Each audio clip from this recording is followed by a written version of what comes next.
Please join me in welcoming Mr. Isaac Collins to the podium.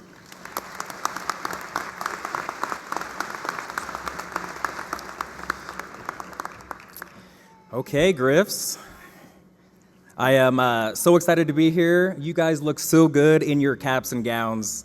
This is a weird full circle moment for me, obviously, like Dr. Kennedy said, because I was in your very seats just 13 years ago. So I want to start off by saying thank you to Missouri Western. I've been given so many opportunities, obviously, like she just said, because of this place. And I want to thank Dr. Kennedy herself. So can we clap it up for them?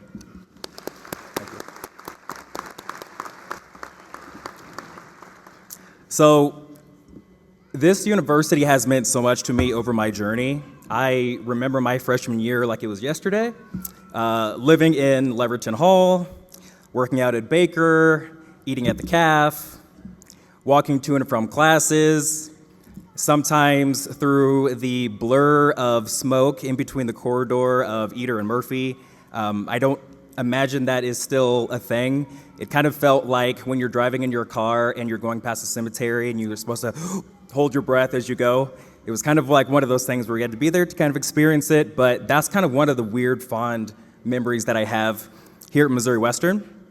However, whether it took you 4 years or 6 years or longer than that, being non-traditional, or if it was a blur, like walking through the Eder and Murphy corridor, you made it here, and this is the end of your journey right here. I'm so excited for you guys. So family members, faculty, staff, I know we're going to do this as they walk, but can we clap it up for these graduates?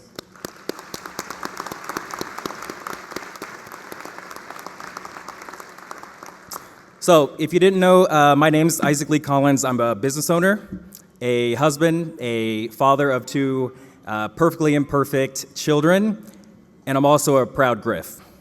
My journey started here at Missouri Western in 2007. I was lucky enough to play football all 5 seasons, and I graduated with a business degree with an emphasis, like that was said, in management and marketing. I was then lucky enough to compete in the Craig School of Business program where I competed to win a store. My year, I went through the process, I won, and I was given a Rocky Mountain Chocolate Factory up in Williamsburg, Iowa.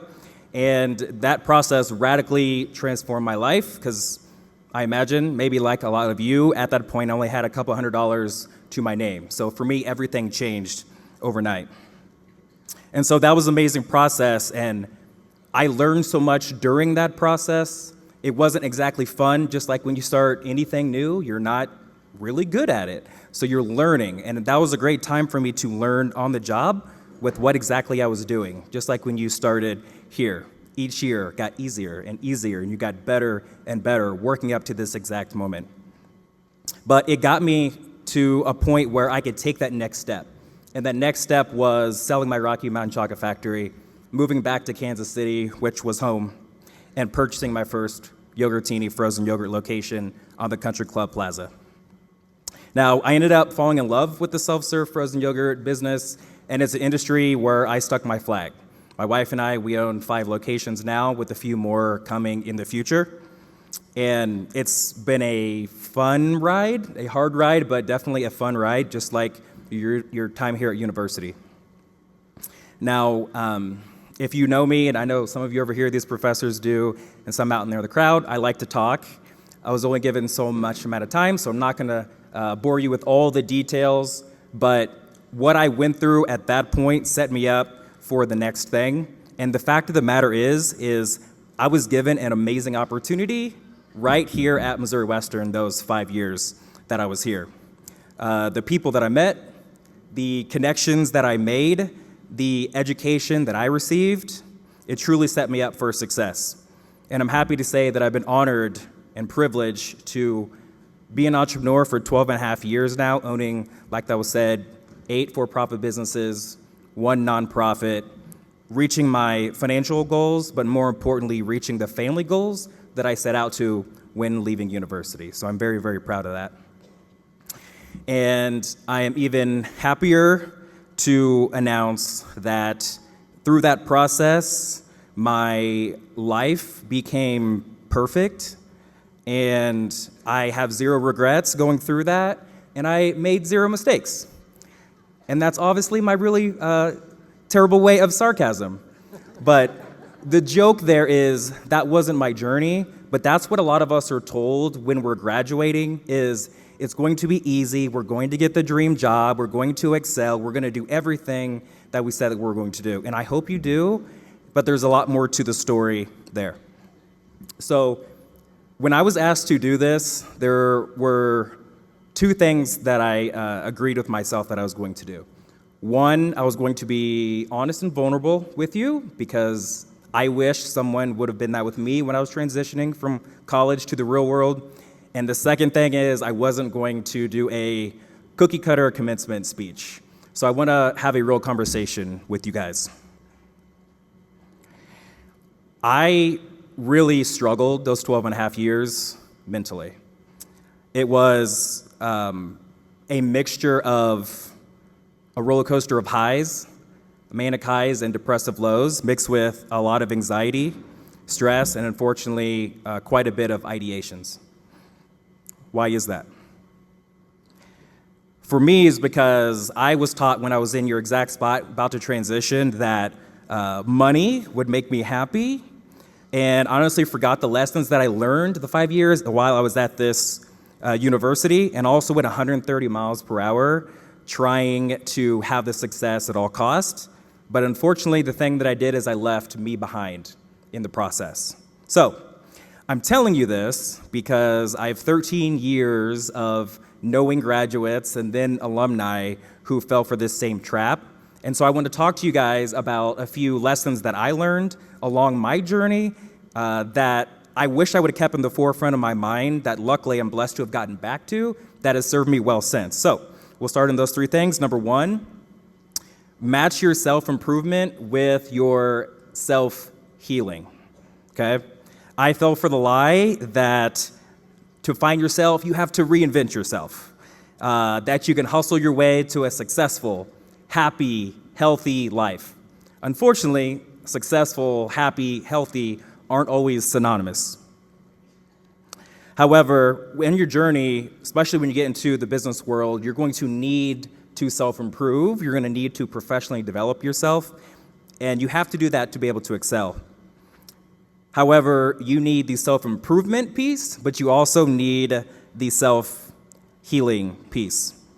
I've been telling myself that I believe the harder that you go, the bigger dreams that you have, the more you want to achieve in this world, the more you have to do things like rest, yoga, meditation, therapy, whatever those things are that allows you to reconnect to you, those are the things that I implore you that you have to do along this journey. So for me, after football games, when we were taxed mentally and taxed physically, the things that we did to heal and recover, no matter if it was the outcome we wanted or not, I'll get to here in a bit, but I would have you guys look at the same thing in your life. Whether you get the outcome you want or not, work extremely hard, rest, reflect, recover, and then get back to work. Number two, keep high on the priority list the importance of establishing deep, meaningful, and trust-filled relationships. Now, I know we've heard this statement a lot. You could say it's overused and it's cliche, and I definitely agree with that to a certain extent. But the saying is, it's not what you know, it's who you know. Who's heard that? We've all heard that statement before. So I would say in my journey, it's been true for two reasons. One, professional, two, personal. So starting with professional, more doors have opened for me on my journey based off of someone else helping me get through that door versus me forcing that door open.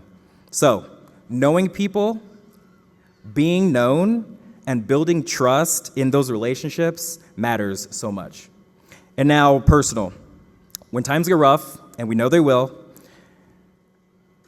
do your close friends and family fill your cup, or do they take from it?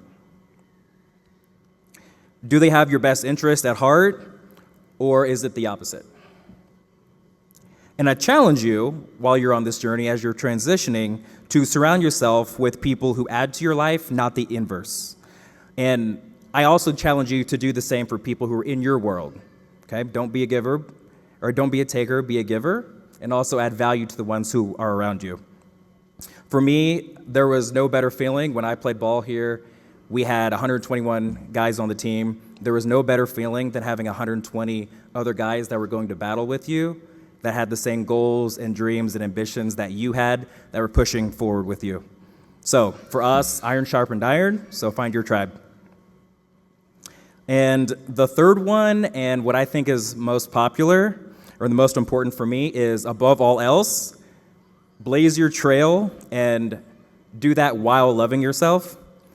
And I also know that is borderline new age. Just rock with me for a little bit here, because I do think this one's the most popular.